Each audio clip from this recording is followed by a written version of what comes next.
before the board is that the board approve R277-110 Education Salary Adjustment, Draft 1, on second and final reading. Any discussion of the motion? Not seeing any. Let's vote.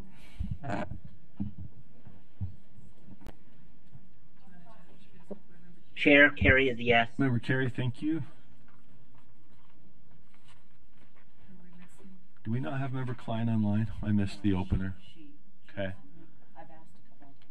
Anybody else? We ought to be, I think that's it, right? Just Member Carey. Okay. Let's see. Got a couple left. We're missing one, so we have one more. Okay, that passes unanimously, 13-0 of those present and voting. Back to you, Chair Norton. Okay, the next item that we have for you is 4.4.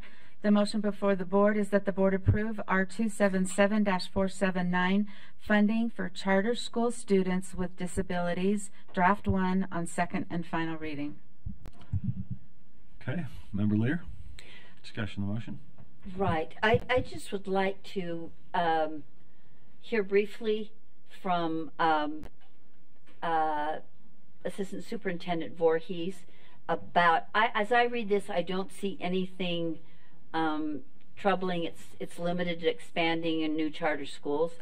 And I just want to make sure I'm not missing a nuance there that would be unfair to schools generally. And I don't need a long comment from Assistant Superintendent Voorhees. I just like to hear from her because I did not do my homework and listen to the Finance Committee. Sorry, Kristen. Thank you, Assistant Superintendent Voorhees. Thank you, Chair. Leah Voorhees, Assistant Superintendent of Student Support. So the purpose of the update to this rule is to, one, make it match statute, but also practice. So there is the change to this rule makes no significant change in practice. It just makes it all match. Okay. Is that helpful? Yes, it's very, very helpful. Okay. That's all I need. Okay. Thank you very much. Thank you, Chair. Thank you. Seeing no other lights, let's vote. Member Carey? Yes. Member Carey is a yes. And that is everyone. That passes unanimously, 14-0 of those present. Back to you, Chair Norton. Okay, and item 4.5, the motion before the board is that the board approve R277-477 distribution of funds from the trust distribution account and administration of the school land trust program, Draft 3, on second and final reading. Okay, discuss the motion. We got Vice Chair Earl.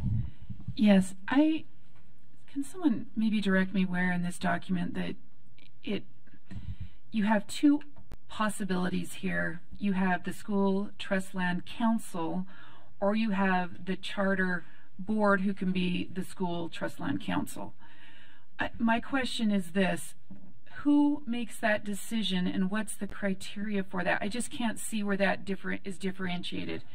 And I'll just speak to my concern. My concern is that if it's inconvenient or hard to get parents to be on these councils, that I could see an entity just saying, well, we're just going to use the school, we're just going to use our charter board versus using the, then going through the process. So I just want to make sure, and I understand that there's some charter schools that may be difficult to get parents. So I'm not suggesting this is, this is a bad idea. I just don't know where the criteria is, or when you switch from one to the other, or if there's a secondary person that has to say, yes, they tried this and you know what I mean, someone to give the okay. I'm just not seeing that, and maybe I've missed it. So Deputy Jones, I think we have Elise online. I think you're looking around for her and she is online. I'd just like to point out that there are lots of charters who were formed by parents. So if the majority of the board is parents, you're just somewhat redundant. It's just a board decision. But Elise can probably say that better than I can. Do we have you, Elise, with us? Yes, I am here. We've got you. Go ahead if you don't Okay. mind. No problem. So this part of the rule existed prior to this amendment. We just moved the places so that charter schools can easily see the parts that talk about charter schools and district schools. So there's that. The second part, to answer your question, is that is up to the charter board themselves, and that is in statute that they have that ability to Okay. choose either one. Okay. Well, that answered my question then. I just wanted to, I didn't know if we needed some kind of criterion here. If you meet this criteria, then that you're saying that they can choose it. Okay. Thank you. Okay, seeing no other lights, let's vote.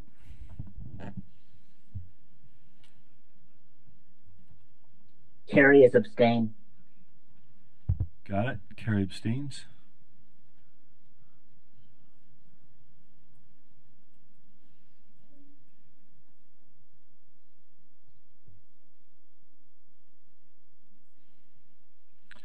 Let's see. We're missing one, I believe.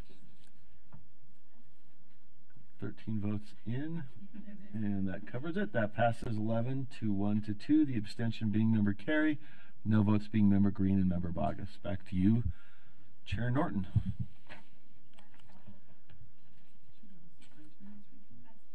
That's all of the action items for finance. Okay, thank you, Chair Norton.